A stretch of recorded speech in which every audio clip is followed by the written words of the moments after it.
Konferenca i peshkvënore e Shqipërisë ka reaguar në lidhje me protestat që po zhvillohen në Tiranë, qytete të tjera të vendit dhe në diasporë, duke theksuar rëndësinë e mbrojtjes së mjedisit, respektimit të pronës private dhe dialogut mes qytetarëve dhe politikës.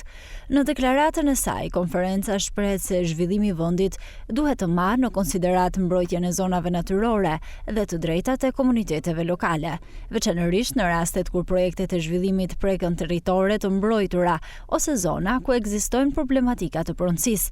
Duke u referuar enciklopedisë Laudato Si të Papa Franceskut, i peshkvit theksojnë se projektet me ndikim në mjedis duhet i nënshtrohen proceseve transparente, konsultimit publik dhe debateve të hapura, duke shmangur çdo formë korrupsioni apo mungese informacioni.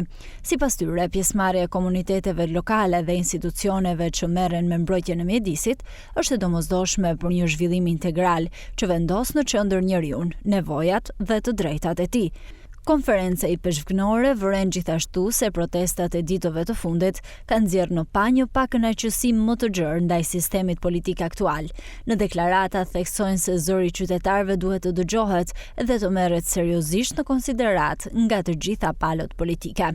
Kisha nuk ka për detyrë të gjejë zgjidhje politike, por të orientojë ndërgjegjet. Ne jemi të bindur se zëri i njerëzve duhet të dëgjohet dhe të lexohet, thuhet në deklaratë. I peshkvit u bëjnë thirrje përfaqësuesve politik që të zgjidhin rrugën e dialogut dhe të ofrojnë përgjigje konkrete ndaj shqetësimeve të qytetarëve, veçanërisht të rinjve, të cilët përballen me sfida që lidhen me mungesën e perspektivës dhe emigracionin.